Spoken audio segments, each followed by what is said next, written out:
All right, so Cabbie, thank you so much for coming to the my podcast today and being a guest. I know you have a very busy schedule, so just to get into it immediately, I saw you did an interview with Jamal Murray recently. Thanks. Can you just tell me like what was that like talking to Jamal and like doing that whole segment? Um, it was a lot of fun. He was playful and engaged, and he generally doesn't have that kind of relationship with the media. Now, I know I work in media, but I'm not considered a reporter. And Jamal and the first time I interviewed him, I went to Kentucky in 16, and that was weird only because going to Lexington, Kentucky, this is like it kind of felt like we were in 1976. And I'm saying we, myself, and my producer, my man D. My man D, white dude, I'm a black dude. And we went to eat at like a local restaurant and got looks. Like, I wonder if people either thought we were a couple or two, just like, oh, these boys ain't from around here. But the interview then was fun.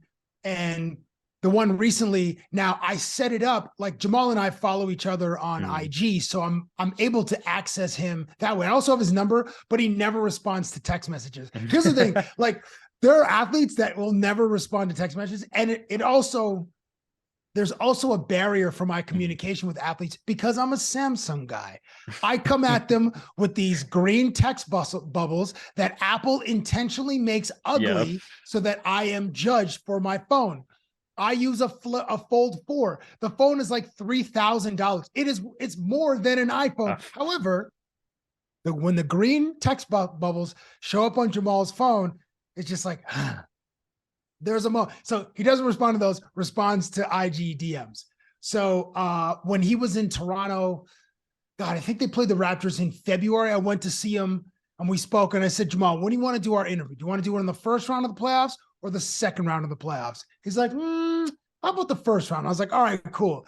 So I went like right before the first round. They took care of Minnesota, and then it took us some time to edit it, and we published it in the middle or right at the beginning of this round versus the Phoenix Suns. So again, he was playful, he was engaged. I rarely tell athletes what I'm going to do beforehand, and I always make a point of trying to be creative and bring something new or some kind of game or prop into the interview so that A, it's memorable, B, there's something for us to do, and C, I want to have fun. So we came up with this idea, and I think it was my producer Curtis that came up with this idea about this pyramid of playoff access. Now, Jamal Murray is like notoriously like he has a very tight circle, and he's not a flashy guy. Like, he'll wear team issued Denver Nuggets apparel on the road, whereas you'll see other NBA players, most notably Kyle Kuzma, be a fashionista, and Shai Gilgeous-Alexander, literally spending probably hundreds of thousands of dollars on clothes that they may, like shirts and top, they may only wear once. And then I hope they return them, but if they're just keeping them in their closet and giving them to their boys, like, God bless them. But Jamal's not about that life. Like, he makes a really good living, and built a house for his parents in Kitchener or Waterloo, got a place in Denver, more sensible. Okay. So, what was my point there? He's a chill guy. And the premise of me creating this pyramid of playoff access, basically I'm saying, hey, which one of these celebrities would you buy courtside seats for? And then and it kind of went from there. And there was, I mixed in some former teammates and then some actors that he didn't really know or and some that he liked, and some musicians too. So I was grateful that he was in a great mood. It was the full Cabbie experience, Kyle. I was like, I had my head in his chest. I was pantomiming like a heartbeat. I put my arms around him a few times. He said once he was going to kick me. I also pantomimed his signature celebration, the blue arrow. Like, it was 25 minutes of just pure animated, interview soaked in Red Bull and ADHD, and it was a ton of fun for me, and hopefully the audience enjoyed it. Yeah, I was watching it the other day, and it's actually really fun. I thought you were gonna have like for the segment, I thought you were gonna put your own head as for like like when you were doing all the different like Oh, with the celebrities. tickets, I thought yeah. you were gonna end off with your own head and be like, "Would you get me playoff tickets?" Kyle, I can't deal with that kind of rejection, bro. I've been dealing with that my whole life, and then to get it from professional athletes, just I don't know if I'd be able to overcome that. Yeah, but Jamal Murray's he's a straight killer, and it's like when I like way back when I first learned he was from Canada, it's crazy because you don't see like a lot of Canadian players playing on the big stage and playing that well. You know, now we're seeing it with Shy and him, but another Canadian player, Dylan Brooks. I know the other day they released a statement like he's not allowed to come back to the team under any circumstances. I was Yeah, they just like, weren't going to renegotiate his contract under any what was your circumstance. like? What's your whole thoughts on that the Dylan Brooks situation? I love Dylan Brooks. Yeah. Like I am carrying the flag for Dylan Brooks. I am caping for Dylan Brooks. Mhm. This guy gets so much slander, and I understand some of it is warranted, but like he's a dude which any team would love to have. Well, any team except for Memphis, because I guess there are certain things that you can't overcome, or maybe it's an accumulation of either bad plays or some stuff that go on behind the scenes that we don't know about that has led to this result. But he's the kind of player, like he's always guarding the other team's best player. Like very few teams have one of those type of dogs, and he is one of those guys. Now, look, he may have bit off more than he can chew going after LeBron, but when you come for the king, when you come from the crown, you best not miss. And I'm not going to say that he missed. It just wasn't like a kill shot. And obviously, the Lakers are continuing to play basketball into the postseason, and Memphis is not. But I love his style of play. Like, not some of the shenanigans, but his toughness Mhm. and his confidence.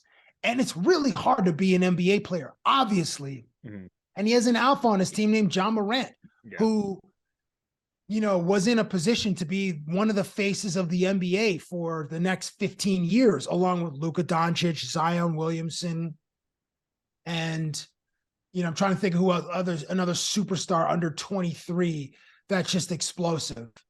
I can't it escapes me right now, but that was John Morant's trajectory. Now Dylan Brooks again plays tough defense. He's a real competitor. I mean, he will. I bet he'll spend this offseason. Like you're eating a lot of humble pie right now because anytime he goes on any social media app and just like searches his name or even checks his notifications, he's getting crushed. Yeah. And that can't feel good to a human being because we're humans. We're not friggin' AI avatars yet. We're not in James Cameron's Avatar quite yet. And when we get there, maybe we'll feel more bulletproof. Mhm. But for now, we're human beings.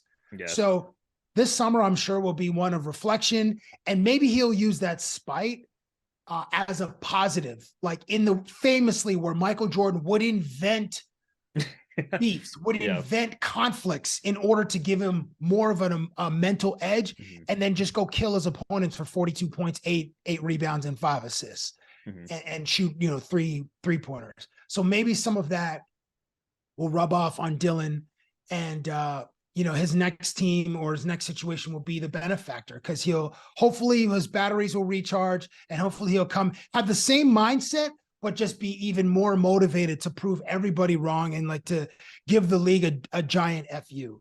Mhm. I honestly think, yeah, I thought it was kind of extreme them just releasing a statement saying under no circumstances. Yeah, That was a little too extra. I get he's with the shenanigans, but again, it's not like he was the only one on that Grizzlies team acting up on the entire season. So I feel facts. like he was kind of used as a scapegoat. But I like his energy. It kind of reminds me of like the Pat Bevs or like the Draymonds, and like a team needs that as much as like people don't say that team needs a guy to help intimidate other players or just talk their trash when they need to or be the type of enforcers or anchors, you know? Yeah, So I it wouldn't surprise me if Dylan Brooks ended up on the Lakers next year because LeBron oh was yeah. like, nobody knows except for LeBron and Dylan, what he said to Dylan like before that one game, but he's the kind of player that I just know like around in the NBA that other teams would love to have him, like love to have that type of player. Mhm. I fully see him getting signed to any team. Honestly, I was thinking maybe the Lakers because the Lakers always need someone like that. Even when they had Pat Bev, I didn't mind having Pat Bev on the team just because his defense and him getting into other players' heads. And he's a better player than Pat Bev. Like Pat Bev, all respect to Pat Bev and your upbringing in Chicago and all that kind of stuff, but Dylan Brooks is a superior player. Yeah, 100%. And right now, the NBA playoffs are probably one of the most entertaining playoffs I've seen in a minute. And I know Phoenix right now, they have two people tearing it up, Devin Booker and Kevin Durant, one of the best duos right now. But with Devin Booker and Jason Tatum, a lot of people are saying, oh, they're like the next coming of Kobe, And I just want to know your thoughts. For me, I feel like if there's anybody in the league right now that's cut from that Kobe cloth, it's not in Phoenix and it's not in Celtics. It's that man in Miami right now. I feel like it's Jimmy Butler. Buckets? Yeah. Jimmy Butler? Yeah. Timothy Butler. The Kobe did take, from what I've heard, Tatum and Devin Booker under his wing. When Devin Booker, I believe in his second year, went into Boston and dropped a 70 piece. Yeah. I think in the next game or a few games after that, when Phoenix played the Lakers, like Kobe, I think signed a pair of his shoes and gave it to Devin Booker and wrote "Be Legendary." That's why Devin Booker writes "Be Legendary" on his sneakers before every game. And Jason Tatum, I believe, was invited to go work out with Kobe. And that was a thing. Like, you had to be invited by Kobe to go work out with him in the summertime. Yeah. And you also heard, like, anecdotally through Giannis Antetokounmpo, who went and he worked out 3 hours before the 7 a.m. or 8 a.m. workout with Kobe just because he wanted to impress him and stuff. And Kobe probably had done the same thing and just didn't tell the media about it because his work ethic was just psychotic.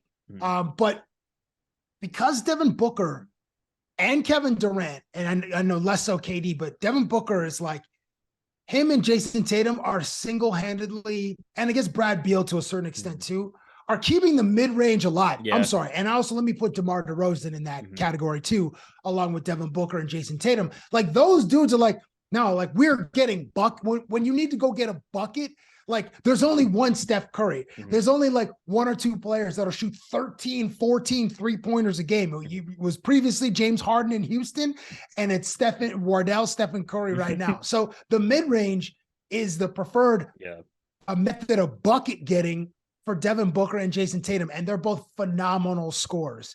Jason Tatum, I think, is a little bit better of a defender, although I don't have the stats in front of me, like his plus minus or his like his on-off stats.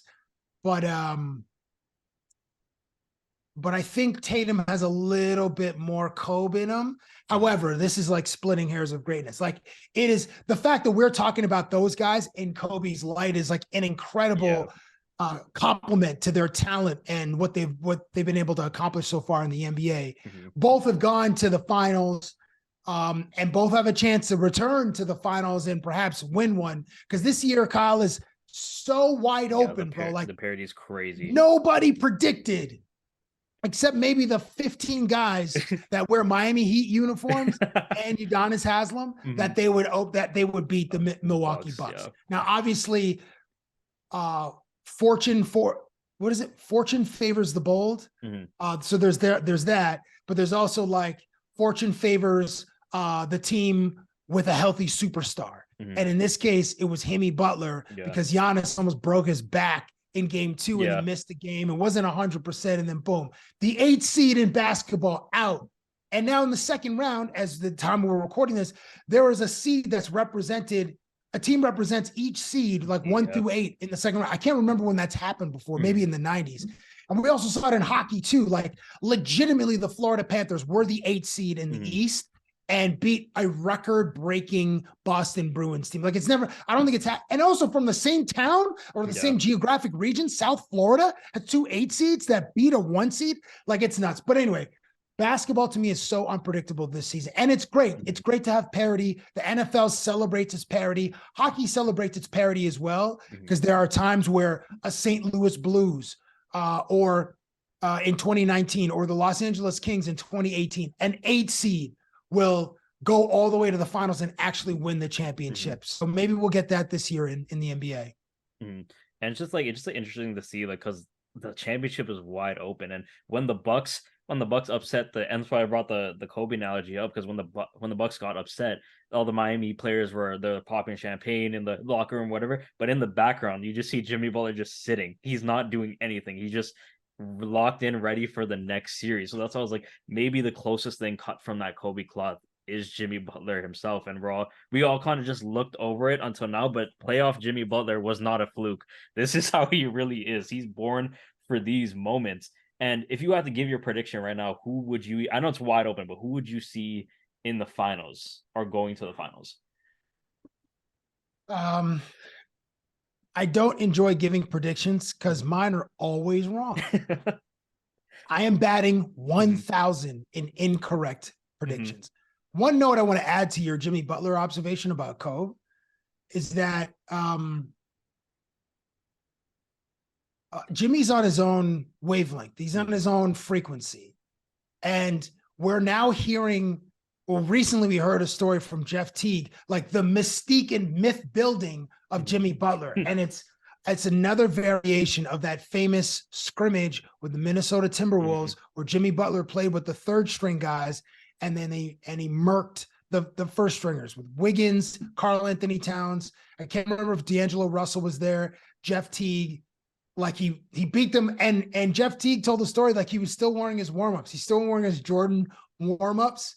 And there was a rumor that he was wearing a Rolex. I'm not sure if that's true, but the story that Jeff Teague tells is like when he took off his warm-ups after he beat the starters, he had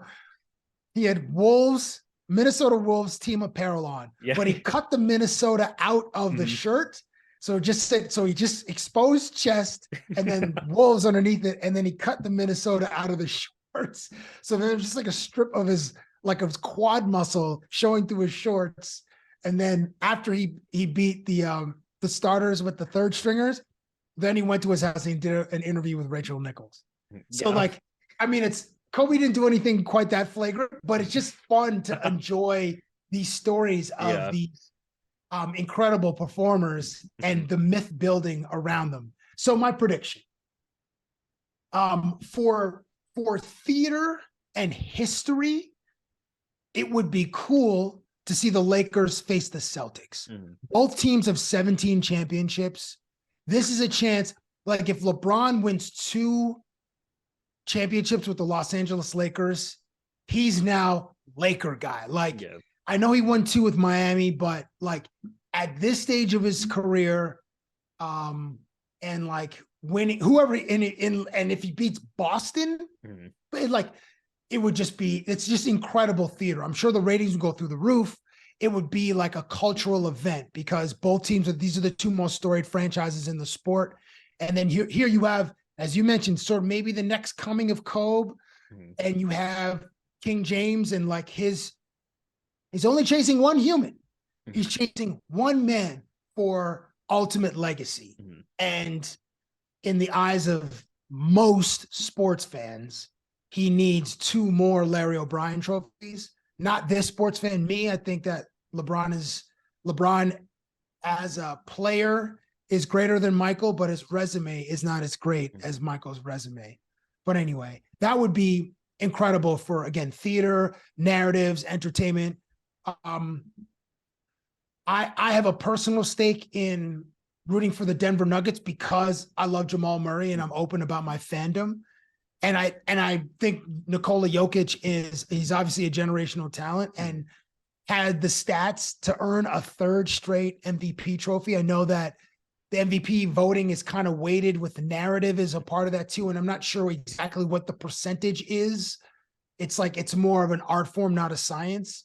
But like his style of basketball isn't pretty. It's not aesthetically pleasing, but it's effective and he's amazing. So Denver would be a nice story, and having a first-time winner would be cool too. We saw, I guess Toronto. We were probably the last. But Toronto was probably the last first-time winner in the NBA Finals. Before that, maybe it was the Dallas Mavericks in 2011, I guess. But that would be cool because Milwaukee won in 1975, I believe, with Kareem. I guess back then his name was Lou Alcindor. But anyway, What do you like for NBA Finals matchup? For me, my bracket, I did the brackets early on, and it's done. It's my bracket is I had Phoenix and the Bucks in the finals, and I didn't see Jimmy Butler coming out of nowhere and upsetting it. But right now, if I had to do it as of now, honestly, I've always been a LeBron guy. That's why I'm in this industry, just because he got me into basketball and everything. So I'm saying the Lakers. Just there's my bias. There's my bias. The Lakers, and I probably honestly I'm going the Lakers Miami rematch from the bubble. Oh wow, that would be pretty cool. Because I I mean, think them upsetting the Bucks gave them some sort of like newfound momentum, because this is without Tyler Hero as well. And Jimmy Butler, they're about to like reverse sweep the Knicks, or like the Knicks. They're about, I think, did they lose the first game or they lost the second game? Because I don't think they're winning 4 in a row. That might be my bad.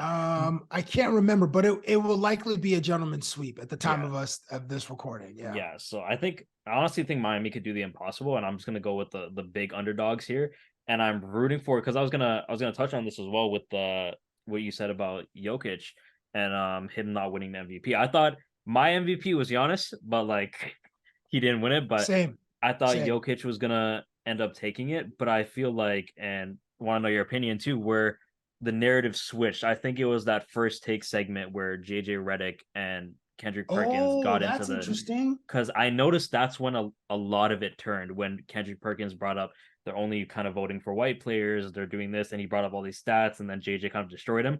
But even then, I feel like that's when the narrative switched, and that's when I noticed everyone hopping on the Embiid kind of wagon at that point.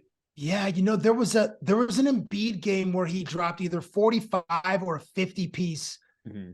I think it was on Jokic, and it was around that time with that first take debate, which was great to watch and great to experience. And I understand Kendrick's point of view, and I understand JJ's point of view. Mm-hmm. I myself am more of a data guy, not so much of an eye test guy, but I'm just a fan.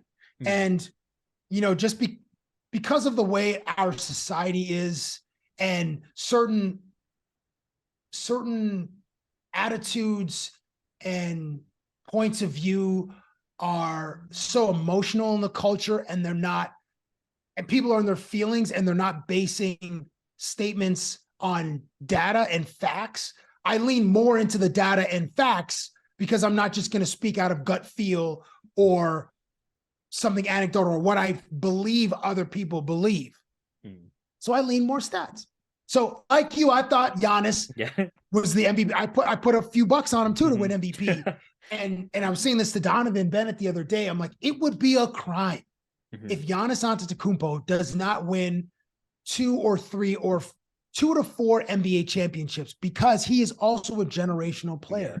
Like the NBA could evolve to fielding teams of 5 Giannis's in the future, 7 foot lengthy, like a team of Giannis, Embiid, Jokic, KD, and I don't know, Brandon Ingram, like 6'10", 7 foot guys, long rangy, who can handle the ball, who can pass like Steve Nash, super athletic, and really high basketball IQs. Like that could be the next evolution. Yeah. So like Jalen Brunson, I know you're putting in work with the Knicks.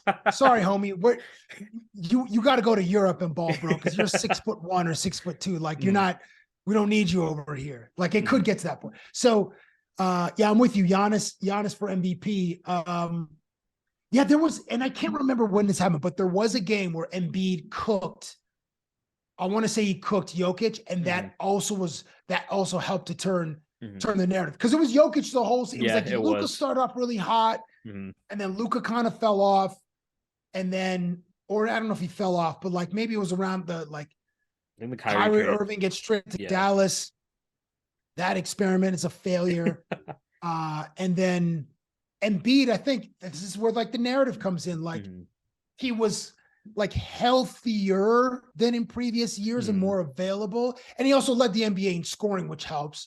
Now his team wasn't a 1 seed like Nikola Jokic's team was a 1 seed in the West, but being I guess they were a 3 seed, and him being kind of healthy and still putting up like disgusting numbers, like that helped to change it. And also like NBA voters love a first-time they love a first-time MVP candidate. That's why we've seen so many from Harden, Russ, KD, and I guess those, and then now Embiid in the last, I don't know, 7-8 years, we've seen, you know, and in that time, Giannis won 2 and Jokic won 2. And I think even, and then Curry won back-to-back, I want to say in 16-17 or 15-16. But either way, the NBA voters do love a first-time MVP. And also, like, I think narratives give a lot into MVP voting. They love a good storyline. Sometimes people could be doing generational things, and they will still give it to whoever has the best story.